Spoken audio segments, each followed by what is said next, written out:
Welcome to Amra's Armchair Anecdotes. I'm Amra, writer, teacher, and storyteller. Pull up a chair and let's dive into stories about writing, life, and lessons learned, sharing wisdom from my armchair to yours. You can find the episode show notes, your free episode handouts, and my how-to guides at amrapaolich.com/podcast. Now it's time to dive in. Hello, welcome to Amra's Armchair Anecdotes. So I am here with Tor Roxburgh. She's a fiercely creative Australian multidisciplinary artist who refuses easy categorisation. So she's the author of 17 published works spanning speculative fiction, young adult novels, non-fiction and short stories. And her narrative imagination leaps across genres from science fiction to mystery. Her writing is grounded in deep curiosity about worlds both possible and impossible. She's the author of the epic fantasy saga Promise of Stone series with Book 1, The Light Heart of Stone. And she has just published Book 2, The Rush of Stone. Beyond the Page, Tor paints expressive, narrative-rich visual art and co-designs public sculpture in a creative partnership that has spanned decades. Her work has been exhibited both in Australia and internationally, from gallery walls to urban spaces. And she also co-hosts the technology and innovation podcast, OK Smartass, with Patrick Bonello, where she talks all things tech with humour, insight and fearless questioning. So she's not just a creator, she's an independent maker who builds her art on her own terms, whether that's through self-publishing, studio practice or curious conversations about the future tech and ideas. Thank you so much. Thank you for having me, Amra. Thank you. So we were talking earlier and I was saying you're a really interesting person to interview because you have done so much. So you, in terms of... we'll start a little bit with the writing maybe, but like you started with traditional publishing and you published all these young adult novels and had a very successful career. I think you were actually living off your writing. I was. Yeah, which is so rare. Look, romance has always been a genre where you can make money. Yes. And I wrote 12 teenage romances for a series called Dolly Fiction. I used to read those. Oh my gosh, that's my youth. That's my adolescence. I might have even read some of your books. Possibly. So what happened was I was working in a women's refuge. I was a general coordinator helping women who are escaping domestic violence and incest. And that was my first book. I wrote a kind of a self-help book, compiling all the things you would have learnt if you went into a refuge. So for those people who didn't go into refuge. And I really loved writing. Before I did that. And my publisher said, we're starting a series of women's romance and teen romance. The women's romance was Women's Weekly. The teen romance was Dolly Fiction. And I thought, I can't write women's romance because I've just seen the kind of brutal side of women's romance. Certain jobs change your perspective. Like me, I used to love teacher-student romance stories. And now that I'm a teacher, I am repulsed. As soon as there is a hint of something between a teacher and a student, I'm like, oh, get away. Yeah. So like that. But I thought, look, I can write teen romance because relationships when you're a teenager, they're everything, aren't they? They are. Like you never feel the way that you feel as an adolescent, like the I don't know, the bright colour and the intensity. And the intensity of the feelings. Yes. You know? So I did that and that was lots of fun, and it supported the family and the children when they were young, which is amazing. It really is. Like now, especially because even I was reading an article about the heydays. There was this very short period of time, probably when you were writing, when there were so many bookstores, the publishing industry was huge. People were actually able to make a living off their writing, and then things changed. Yeah. Well, with change comes, huge opportunity. I think if you had grabbed that change at the right moment, you could then be making lots of money publishing independently. Yes. It's a little more challenging now, but still it's wonderful really to not have so many gatekeepers. It is, because we're both doing that. Like that's what you're doing with your series. And that's what I'm doing. And I'm finding so much joy in it, in all those different parts that we're doing, all the different hats that we're wearing. Yeah. Yeah. How have you found that whole process? Exciting, stretching your skills. And I don't mind, I find business interesting. So I think if you're a writer that really abhors business, then it'd be awful. Yeah, I find it very interesting. What I find difficult is swapping between. Like I can write all day, but I can't do writing in the morning and business in the afternoon. And I still haven't worked out how to manage that transition to the different parts of my brain. Yeah, I know it is kind of tiring. All of those different things. But we were talking earlier, so maybe we should swing back to that discussion about AI and how there are opportunities for us, both as writers and as independent authors and business people, in terms of using AI to help streamline a lot of things. So I've been using it a lot for marketing. Have you been doing the same? I've definitely been using it for marketing. I've been using it as a thought partner, which is a way I like to describe it. And I usually do my prompts by saying, I don't want you to come up with plot ideas. I don't want you to come up with character ideas. Well, recently I have a mythical creature, and I was thinking to give it a point of view. And then I thought, well, it can't just sound like a person. Yes. But I also don't want it to sound like a cliched mythical creature. Yes, with the British accent and the formal speaking of, the prophecies sort of thing. So I had a long, long chat. What would the world feel like? What would I feel like? Would I feel like an I? Yeah, and it's sort of replacing, because we used to be in a writing group together. Yeah. Then the writing group got too successful. They're all too big, too many people who are like, their careers have progressed and they're like, a good day. But also something about, as our life speeds up, we know the value of writing groups, but it does become sort of difficult to prioritize them. I mean, I'm going to say something controversial now, but like, we know the value of critiquing and getting critiqued. We also get to the point where it's like, well, I don't want to be spending time critiquing other people's work when I really need to move forward with my own writing. And so for us, using AI is like using that hive mind that we used to get the benefit from, where we would do that brainstorming, we would do that thinking. Because some things that I've used it for is, for one of the books in my series set in a private school. So I'm like, write a manifesto, a history, create a logo. So, all these things are uniform. All these things that I could do myself, absolutely.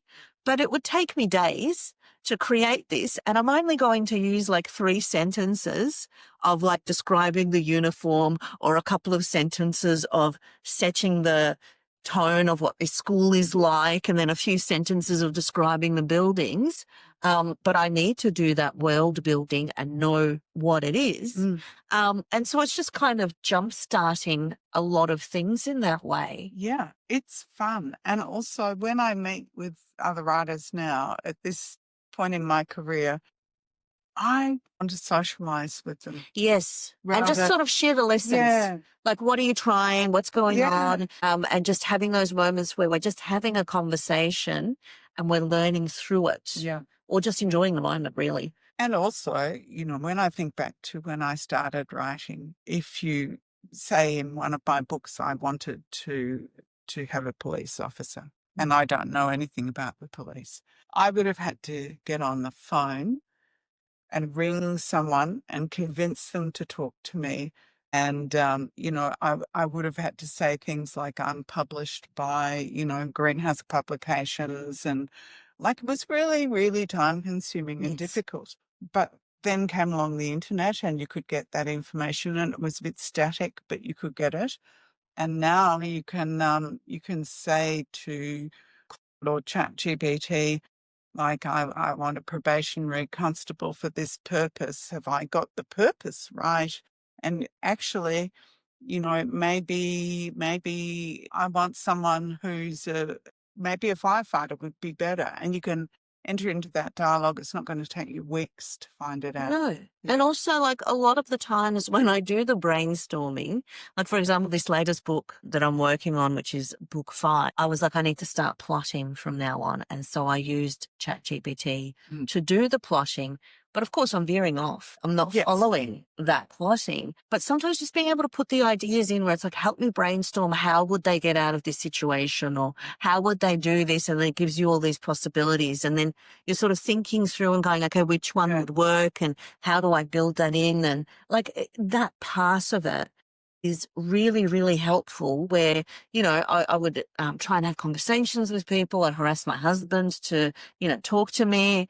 Does this make sense? Does this make sense? I'm going to do this. And then I remember even like being like a crazy woman where you sort of have these conversations by yourself, where you're sitting in the corner going, oh yes, that will, you know, and you're like a bit loony. Yeah. Whereas this way you're actually having that moment and processing it all. And then you're still leaving it in your subconscious and things are coming out. But I find it really, really helpful. Yes. And look, I am a very tech positive. You are, because of your podcast, person, which we're going to get to also. And I think, you know, we have to acknowledge that the writing community and the world is really split about this. And there are people who are, not violently, but passionately opposed. Not. I'm going to make a statement here and you tell me whether you agree with this or not. In your experience, is it that those authors who are traditionally published that are more opposed, whereas those authors who are independently published are a little bit more open? I don't know. I haven't asked enough people.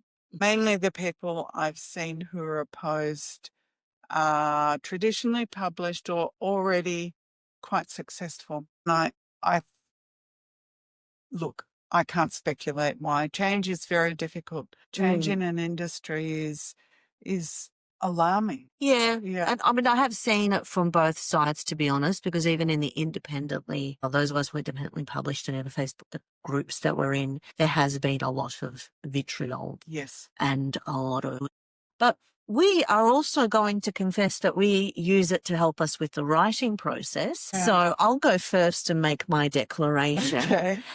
So I use Pro Writing Aid as the editing software, which also has AI suggestions. Some of them are atrocious, but it helps pick up a lot of the little grammar rules that just never stick in my head. I also use Pseudo-Write. So Pseudo-Write is AI-powered software where it's got all these different modes that you can do.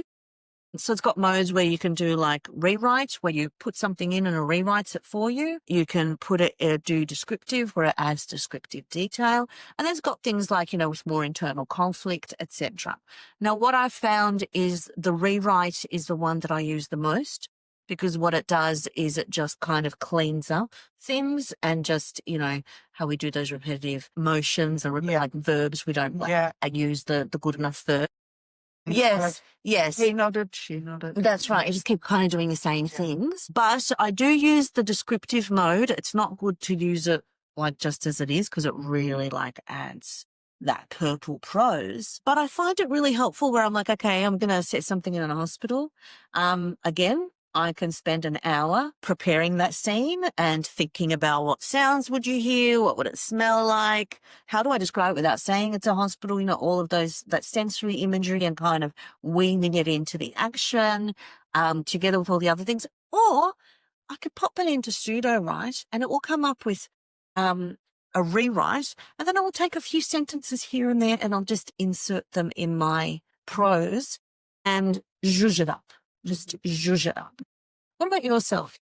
I'm doing a bit the reverse. So I'm not yet publishing anything that I've been collaborating with AI, but I will in the future. And I'll probably declare that in the front. Yeah, I need to start declaring, because the first 3 books that I wrote were pre-AI, and it was just the Pro Writing Aid as their kind of, but then human eye. But yeah, these ones I'm going to have to start declaring. So I've been playing around, and how I've been playing around is I've been writing my own outline, characters, and then getting down to the scene, and I'll tell, again, Pseudo-Write what I want to be in the scene, and then I'll give it the first pass. And what I've found is I then completely rewrite it with my writing, but it makes me much faster and much more productive because I'm not struggling to think, now 3 people are walking into the room. Yes. It's all those logistics. Logistics? Yeah. I've been writing for 40 years or something professionally. Logistics, moving groups of people, not forgetting, leaving people kind of invisible, floating, not doing anything. I still find that really hard. Yeah. We've all got our little things like, for me, it's description. Yeah. I like to just move the scene along. Yeah. And then I thought, well, there needs to be some description. What are they wearing? If they're putting their hand through their hair, can we add the color maybe? Like you don't need to have them looking in the mirror and my green eyes and, like it's all of that sort of stuff. And that's something that I used to really have to go back and spend time on a draft. So I would do one draft where it's laying down the story, one draft going through and adding the description and the plot points and the, building the layers. And then I would have to do another one where I would go back and play with the writing and kind of go, well, can I add a simile? Can I add a metaphor? Can I zhuzh it up in that way? And so it would be a lot of work to do all that. The criticism is what's the point of writing if you're not doing it all yourself? So what do you think about that? I think that, like you, I have been writing for long enough and I am completely confident in my writing ability, my ability to tell a good story, and in having the skills required for that. I'm a pretty damn good teacher about it too. So I can do it all, but I want to speed up. Want to move. I've got so many stories I want to tell, and I feel the time. I feel, like I'm 48 years old and I love being 48 years old, but I'm also aware of the fact that there's less time in front than there is behind me, that writing is my passion, my joy, my everything. It is my legacy. And I just want to speed up and do the stories that I want to tell. And I also just want to use the technology that we've got. When we had pen writing and then typewriters came in, everyone was like, oh, scandalous, it's going to ruin writing. Then we had computers and everyone was like, oh my gosh, that's going to ruin writing. And now we've got AI, that's going to ruin writing. No, it's not. No, it's not. Everything that I've got, I still have because I am a reader and love the written word and, will always continue to feed that part of my brain. One of the conversations I had with my daughter that was interesting where she was talking about cognitive decline in terms of using AI and that people who are using it the way that their thoughts and they're getting that cognitive decline. I mean, I won't ever use it where I will get it to do everything for me. Like at the end of the day, we're writers. We love writing. We love creating worlds and creating stories. For us, it's not interesting to go, this is the name of my character. They are a doctor. There is a scandal in the hospital. Now write it for me. For us, the joy is that creation, but using it as a creative partner, using it to allocate and delegate some of the heavy lifting, using it for the brainstorm, coming up with the names of things. The names of things, character names. Yes. I've always hated doing my gosh. Flicking through old directories and And then the other thing is, you're writing fantasy, so for you it's a whole different thing. Yeah.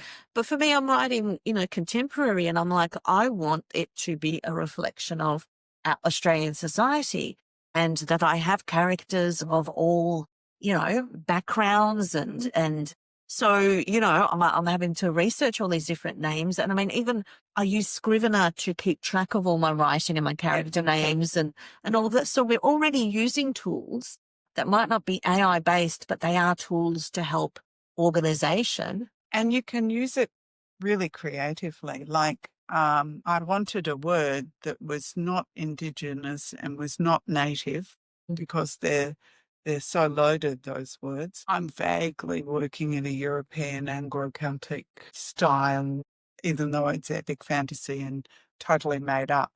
And I said to Claude, tell me, in the 10th century, what the word native would have been in Ireland, what would it have been in Scotland, what was it in England.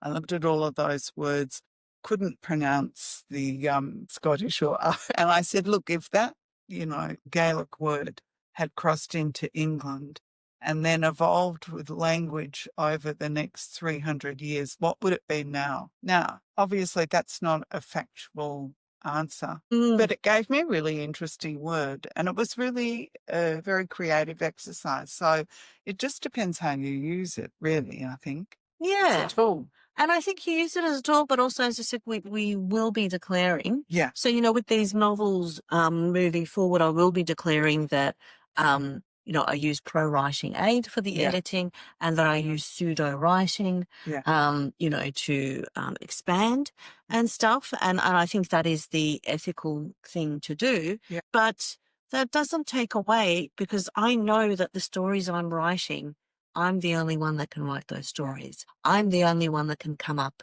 with, that world, that character, with what I'm trying to do with it to contribute, to the world. Because, as creators, we always have that big lofty visions. What's your lofty vision with your fantasy books? Are you talking about the end results or what I'm trying to say? Or... What are you trying to say? Well, tell us a little bit about the worlds and what they are. Look, I'm a bit of a dreamer, a bit of a what-if person, which I suppose all writers are. Basically, I was driving from Melbourne to Balan, and I was entering Bacchus Marsh. And for those who don't know it, you come over a hill and you look down into a hill. Yes. Very fertile market garden landscape, particularly, 15 years ago. It's a bit more developed now. And there were, this particular day, there were people in the field harvesting, bent over the crops, hand harvesting vegetables. And I thought, it looks really magical. Obviously, that's disguising the complexities of what's really going on, the labour issues and all of that. But I thought, what if it was even more magical? What if humans could be companions to plants and animals in the same way that you have companion planting? So if a human had this talent, maybe you'd have the talent and just with your presence, rice could grow. Yeah. So I like that idea, and it really captured me. And then because of the personality I have, I thought, well, it looks really magical, it looks really perfect, but obviously it isn't. There's something rotten beneath all of this. And what if those companionships started to fail? And so the Light Heart of Stone is all about there's failing, the companionships are failing, and the efforts of various characters to solve that problem, some of them diabolically and some of them in a more ethical way. And then the rush of stone is when you think you've solved the problem, it's actually going to be more complicated than you thought it was going to be. Because I believe it's a trilogy. It is a trilogy. That's right. We've got to build to the third one. So yeah, I'm writing the third one. Of every writer, I'm also thinking about, well, if only I was writing the series that I want to write after I finish this one. Well, that's the thing. I'm starting this series, and I'm like, I've got the first 6 books planned, and I actually want to continue it after 6 books, because I'm like, it's set in the 1990s, and she's actually born in the same year as me. Oh. And I'm like, wouldn't it be cool if it's like following her whole life and the changes and all the things that happen? Because the series is kind of now something that's going on in Australia, like showcasing a scandal, showcasing human rights violations or something happening. So I've got like a whole bunch of ideas planned for it. But then I'm like, well, she has a mentor who's a war correspondent. Wouldn't that be great to do a series? Oh, and then she meets this police officer along the way. Wouldn't that be interesting? So, I'm just like, I want to, because we want to challenge ourselves. The appetite. And then you get down to that issue of productivity. Yes. Like I'm slow. I write slowly. I'm 65. I mean, I want to write 20 more books. I have to pick up the pace, really. Yeah, well, I'm with you. Like I have to juggle writing with, working 4 days as a teacher. And I feel quite happy with myself that I have done that. But these ideas are just kind of, And then I get like random ideas of things I want to do or things that I've started. And then I'm like, well, I can't really, how many things can I start? But there are so many because there's something about the joy now of no gatekeepers and just following your muse. Yeah. Following your creativity. Yeah. And actually having more contact with your readers. So when I was traditionally published, I didn't really meet anyone who read my books. Mm-hmm. But of necessity, because you've got to hustle a little bit if you're an indie publisher, I get to meet people who read my books. Yes. And that's a really exciting experience. And also, like, we were talking about the business side and the marketing side. And, when I started doing this, because for me initially it was getting rights back to books that were traditionally published and then republishing and kind of having that confidence. Well, I know that they're good. I know. And so I had to learn that whole marketing because traditional publishing, I kind of do everything for you, whereas now we have to do everything for ourselves. And it's a lot of new skills. Yeah. But this is also where the AI comes in handy in terms of, helping to write captions for social media posts, helping brainstorm content and things that you can create and things that you can put out there and creating book reels and, just there's a lot of things like that that are really time consuming, but then once it sort of helps you come up with all these assets and even, using Canva, there's a lot more AI technology now where it can do, posts. Yes. Where you can like turbocharge them when you use an Excel spreadsheet and it creates different content. Have you experienced that? I haven't used Canva because I use a Corel Draw, which is a different graphics program. And I can just do it. I don't have enough skill to do it well, but I can manage to put together the things I need to put together. I'm struggling at the moment because I'm trying to make a new map for book 2 because I realised the map I'd made was not really the map that I was concerned with. For why I did that, sometimes we have to get out of our system. And I'm pushing up against the limits of my skills at the moment, but it's kind of fun, you need a break from writing and you can go tinker with the graphics program. And that's the thing, so many new skills, like, so many new packages that we're trying, so much new tech. And so this is something that sort of led you, I don't know, how did your podcast come about and the tech side of it? I think it was maybe at the end of COVID, my dear friend Patrick Benello said, you like science and tech, we should do a podcast. And I thought, I was in a period of saying yes, indeed, to everything at the time. So it's a news-based podcast. We collect what's going on in the news with science and tech, and then we chat about it. And we have various things that we're particularly interested. So I've always been interested in reproductive technology. So we had, for example, one episode where we talk a lot about artificial wombs, where the experiments are going with that at the moment. I think last I looked, they were able to keep a lamb fetus in an artificial womb for a few days, a week. Did they move on since Dolly? Yeah. Dolly the sheep. Yeah. Look it up. Yeah. And Patrick's got his things he likes talking about. And so we'd look for articles that we had shared interest in. And then we moved on to just doing episodes occasionally. Recently, we did 3 episodes about technology and aged care. And we interviewed people from age 9 to 84 about what sort of tech and they wanted in their aged care. And we're now talking about maybe combining a science fiction book review, linking it to actual science that's happening at the moment. We haven't quite nutted that out, but that's the next iteration. And it's fun to have that vehicle of OK Smart Ass because we can reinterpret it how we want. Yes. Well, that's the thing. I did a general Amra's armchair anecdotes because I wasn't sure what I wanted. I started out just talking about writing stuff, and now it's like talking to creative people, but also just talking to people about things that I think are interesting and that should be talked about. Beautiful.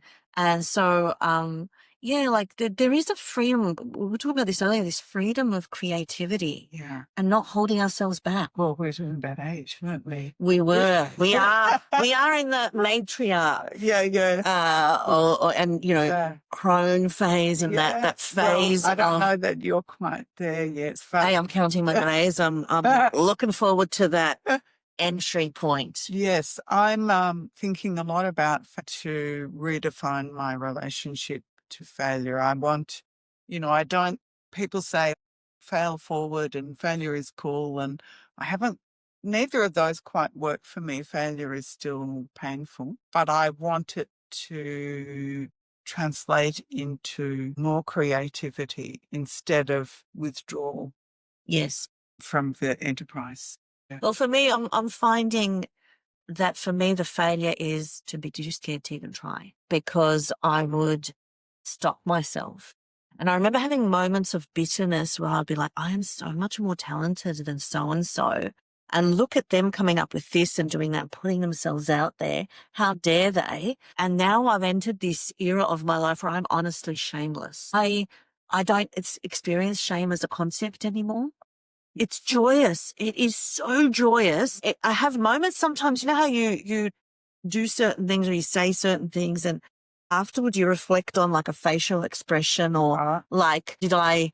Rumination. Yeah. Did I hit something or do I need to explain or do I need to apologize? I don't even do that anymore. I had a moment the other night where I kind of got into, because I get a little bit like hyper, and I was sharing some stories and I'm like, I was trying to make a point, but that might have landed wrong. But I'm like, I don't care. I'm not going to explain myself, because either people I'm talking to know who I am and they're like, yeah, that's Amra. That's where she's at.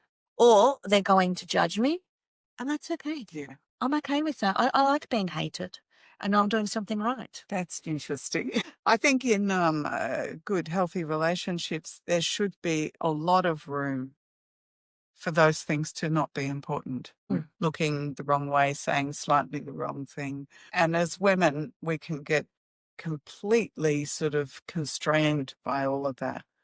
Yes. And I don't want to be constrained by all of that. No, just like when I think about all the time I wasted second guessing and agonizing and feeling shame. And even for me, like as a child, I was sexually abused. So there was a lot of shame associated with that. That's golden shame of being complicit in some way. And so there's been a lot of sort of shedding of those things, and shedding those skins, and writing really helped. And my memoir writing really helped, with those memories of being a child and the things that happened. And I don't want to hold that space anymore. And I don't want others to hold it either. Like, there are certain things that I won't ever sort of make, well, unless I really hate them, then I will, like in terms of, saying things incorrectly or, stuff like that. Yeah. But just not holding that, and just, just kind of going, what's important? Yeah. And people, if they want to misunderstand you, they will do it. You don't need to worry about it. They will take whatever they want to take. And so I'm just finding that freedom. And so, to go back to failure, I'm just sort of putting everything out there, and just, it works, it doesn't work, I enjoy it. My test now is, am I enjoying it? Is it contributing to my life, as opposed to metrics and, like this podcast, listener numbers and audience and stuff. I mean, having said that, it is growing, because the more you do something, the more it happens. But it's just actually the joy of these conversations and learning from people that I talk to. Yeah. Yeah, it's not easy to shake off those old habits. And yet we live in a world now where the possibility of not offending anyone is completely so ridiculous a concept that in a way you do have to let go of that. Well, even content warnings and even like writing about certain things. Yeah, that's interesting. I'm not going to put any content warnings in my book. I do. I typed.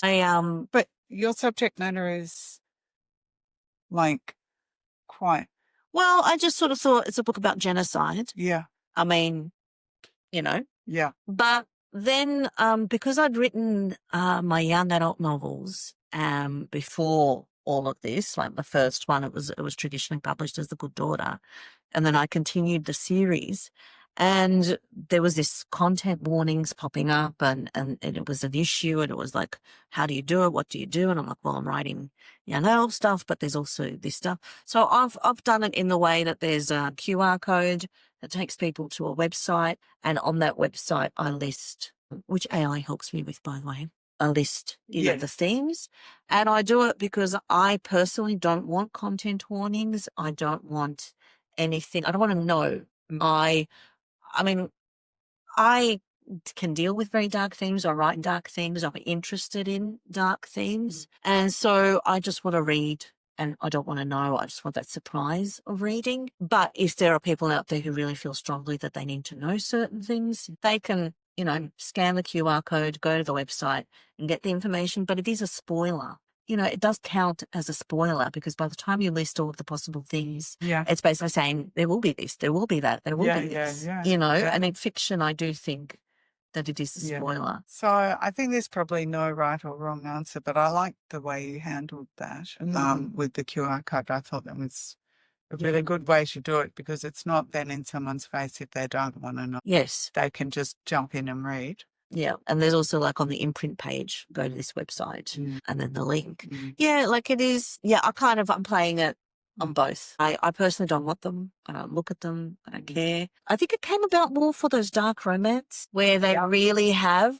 And to be honest, in that dark romance, what seems to me is that the content warnings actually act as a list of tropes that people are interested in and want to read. So I actually sort of think, I don't know that it's really relevant for anything else, but I've now gotten into the habit, and I'm like, well, for consistency's sake, I will continue the practice because I've already got that page on the website. And all I'm doing is I'm just adding the book and just listing things, and so again, it's a spoiler, because if someone goes to it and they haven't read one of my other books, then they'll be like, oh, there's those themes in there. Well, what can you do? I'm not going to do a separate page for every book. I need to keep it simple and so there's a lot of things to think about like that. But you've had a very rich creative life, because you're also an artist. Thank you. But that I suppose was somewhat accidental. So my partner is a sculptor and properly trained. I'm not trained. I'm what's actually now called an outsider artist. Oh, quite nice. Well, outsider artists as well. Oh, because you haven't been trained in it. I haven't been trained. Okay. So my partner and I ran a public sculpture business together, and necessarily, I should preface that by saying that public sculpture is usually awarded by tender now. Occasionally, people will be invited directly to make a work, but usually it's a government or competitive tender. And I was doing all the tender writing and he was doing the designing. But because I'm a busybody and have a lot of opinions, I would start saying, why don't you try doing this? And anyway, I got involved in the design aspects, and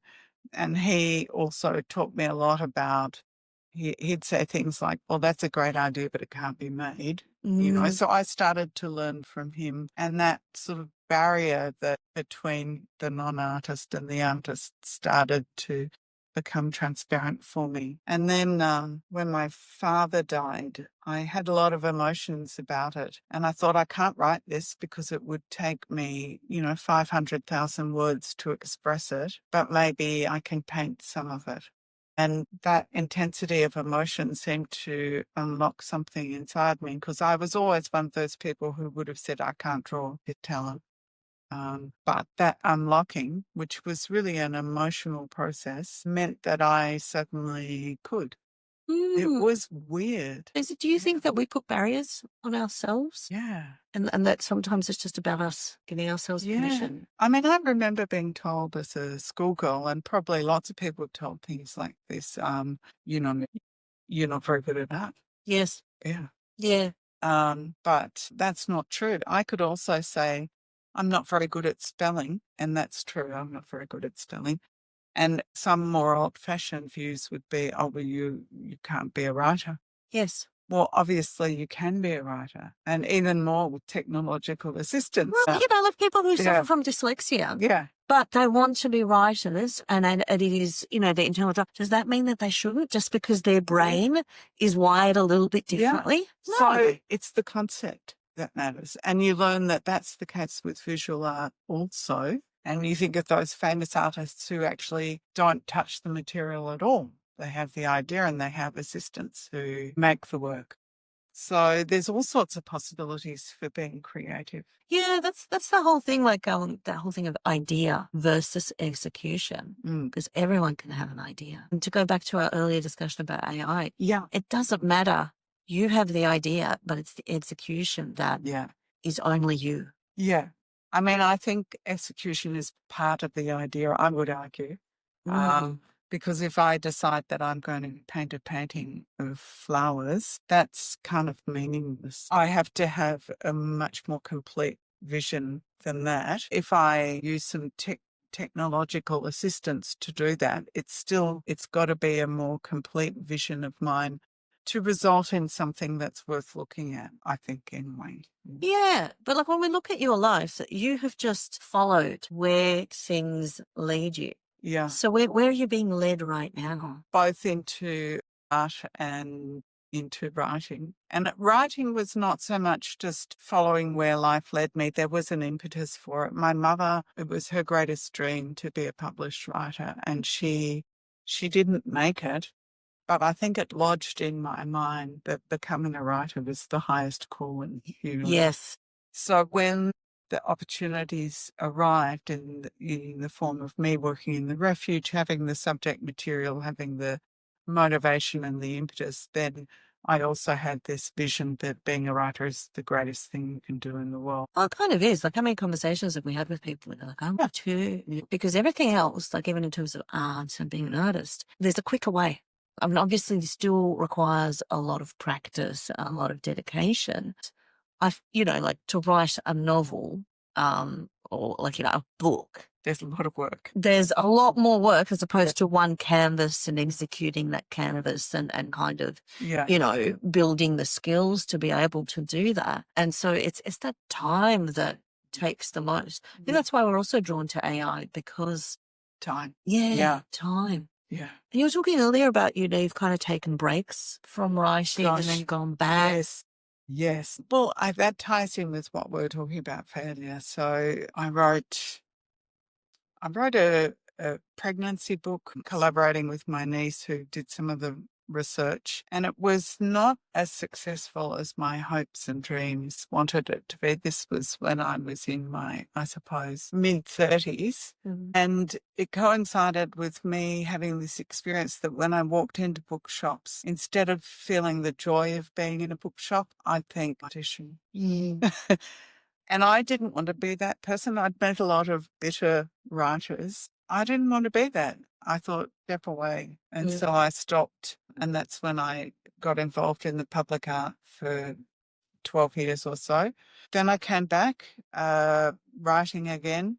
Again, feeling of not meeting my own expectations, and stepped back for another decade, back to it again. And as I was saying to you earlier, I'm 65. If I step away for another decade, I'm saying I'm giving up. So I'm not going to do that. Now I'm going to push through whatever that part of me is that gives up when I feel like it's failing.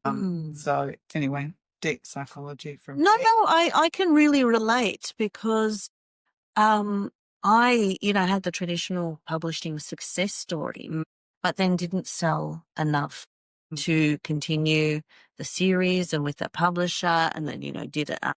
And which actually ended up being the most best-selling thing, the one with Demet, the growing up Muslim in Australia. That's right. Yeah, which is still, taught in schools and bought by schools, and I still earn royalties on it, which is fascinating.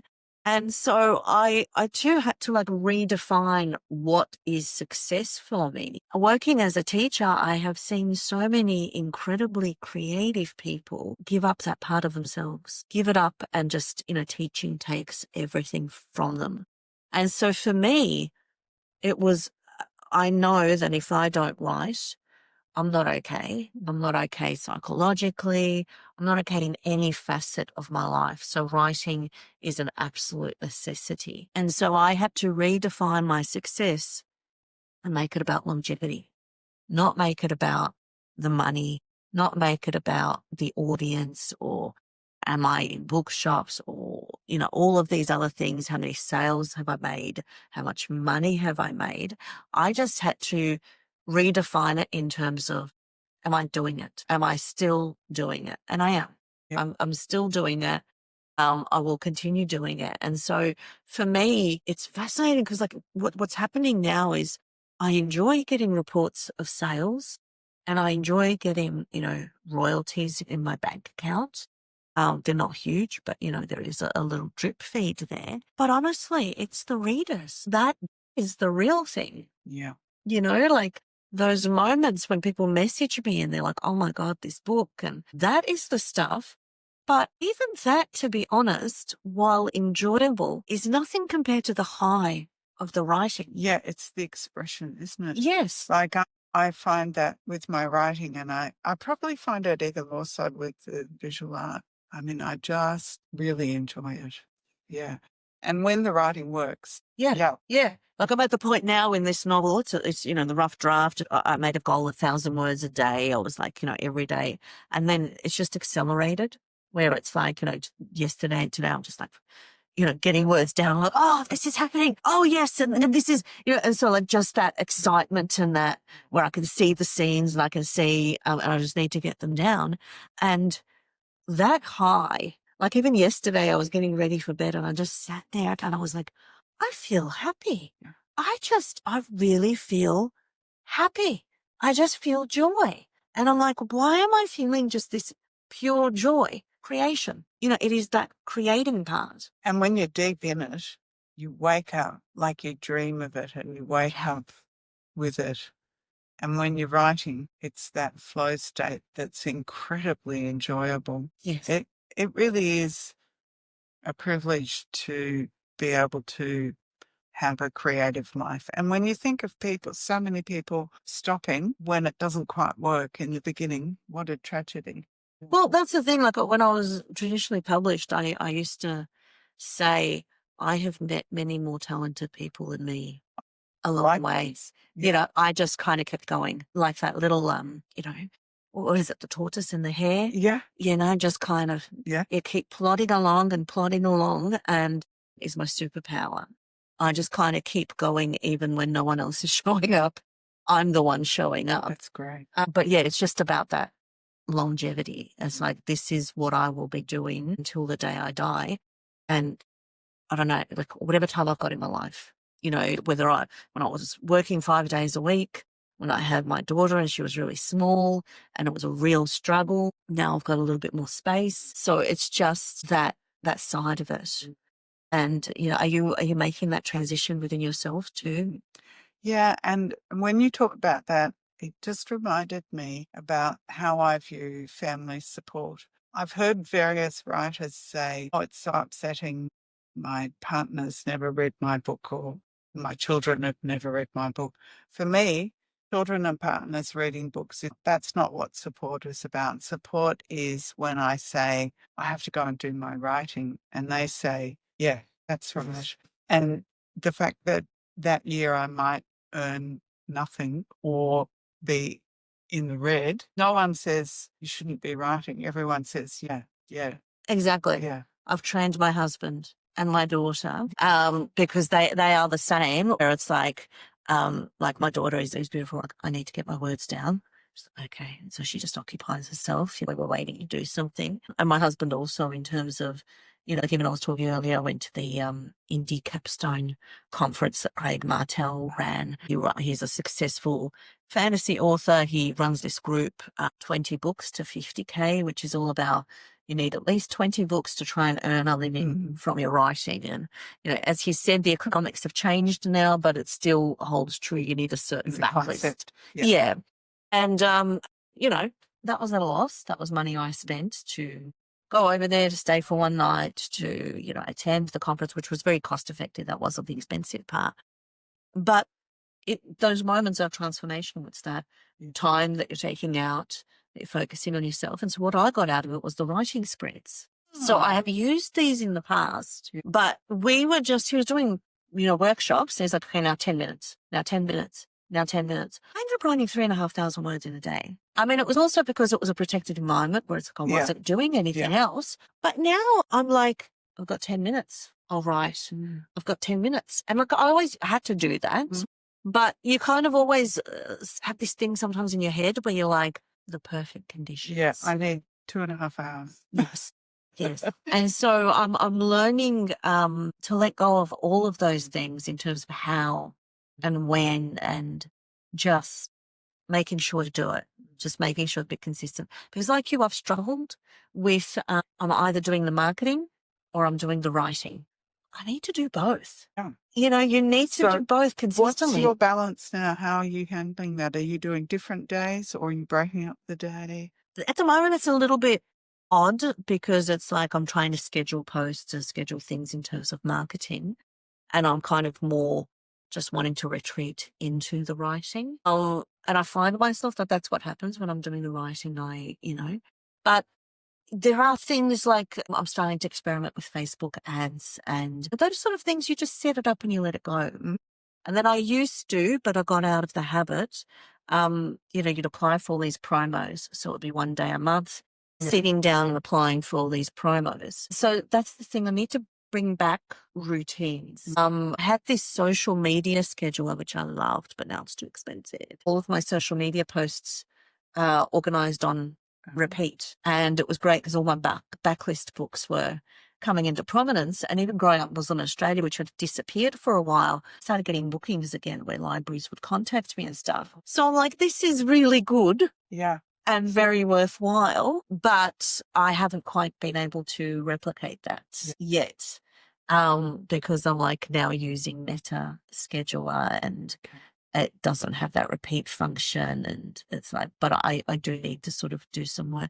So I don't know, I do need to do some thinking, but like it does have to be routines where it's like, writing every day, or, sometimes writing every day is not a viable thing, but writing every week a certain amount of words we can do. And if we set it as a very reasonable goal, like 2,000 words a week, we can do that. But yeah, I have to set up those routines also in terms of the marketing. But some of the stuff is just you set it up and you leave it and then it just goes. And then, with Facebook ads, it's setting it to a certain date because you need to test it anyway. You can't, what I used to do again, that's a failure.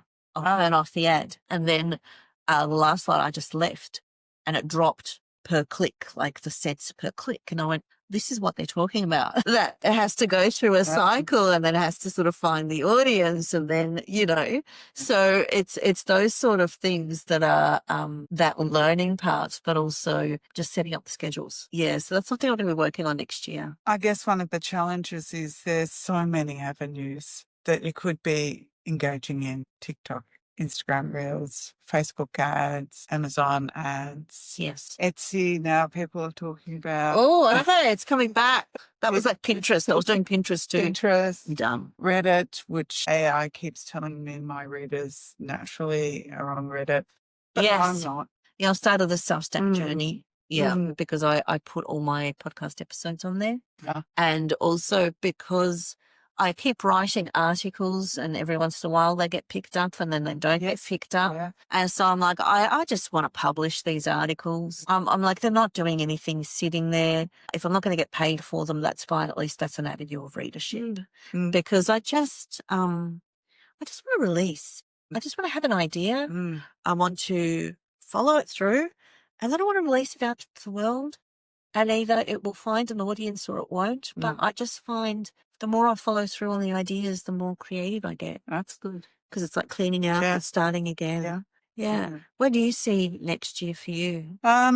Look, I really want to do more Instagram and TikTok, which I keep saying to myself, oh, I'm ready to do it. I know what I want to do. This is going to be really great. In fact, it might even be fun.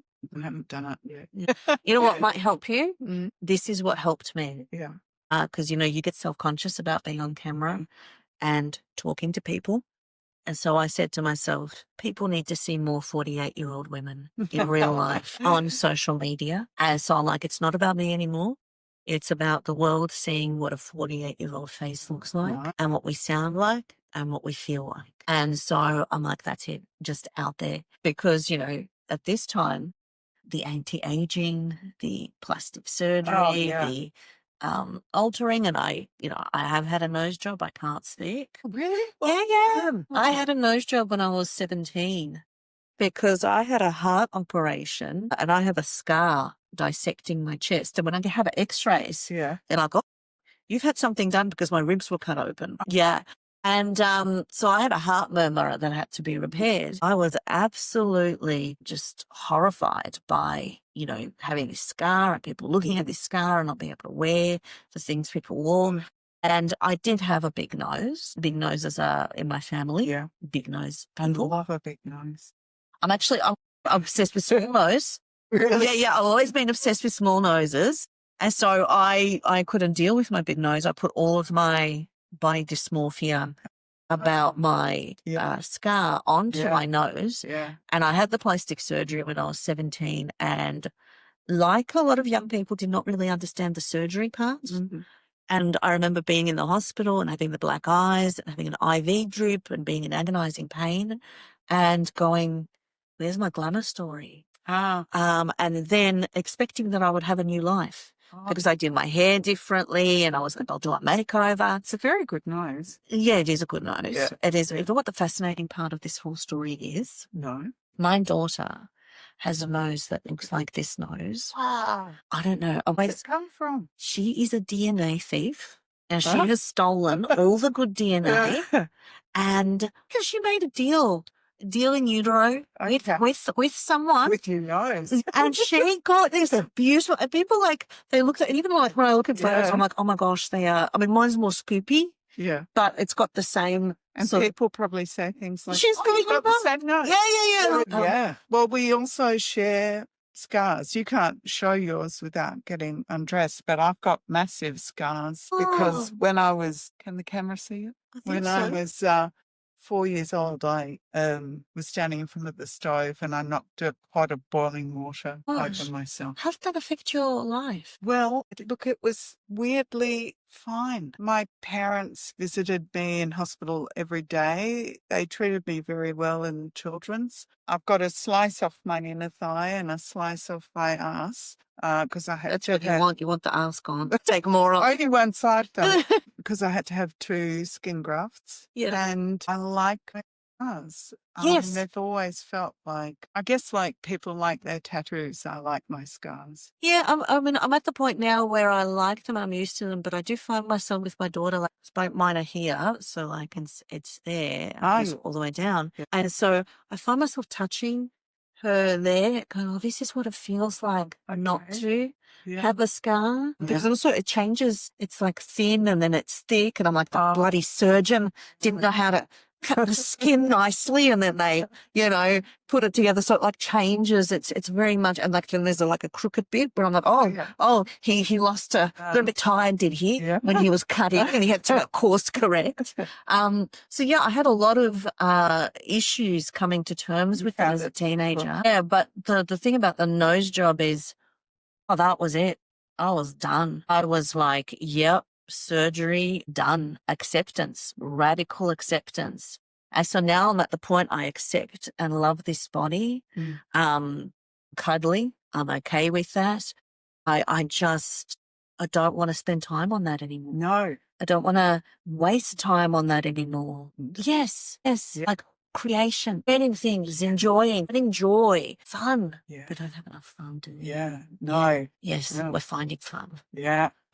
Well, thank you so much for coming on and for being a part of this interview and for talking about your creative life. It's been really great. I'm going to put links to all the things, but if you're tech interested and tech positive, check out the podcast. And if fantasy, check out the fantasy and follow social media because you're posting some of your art. I'm going to make some representation sculpturally of AI robots.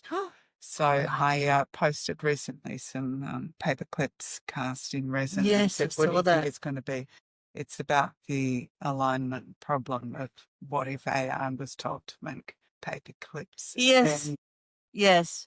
That's the thing. It can't. It's only as good as the prompt that you yeah. but it's only as good as the prompt that you then manipulate further and you Yeah. do something with. Well, thanks for having me, Amra, because it's really fun to talk to you about writing. And we're going to continue this conversation on camera. Indeed. Thank Cups you. of tea. That's right. Thank you. Bye. Thank you for tuning in to Amra's Armchair Anecdotes. If you enjoyed today's episode, don't forget to subscribe and follow for more insights, stories, and inspiration from my armchair to yours. Remember, every story begins with a single word.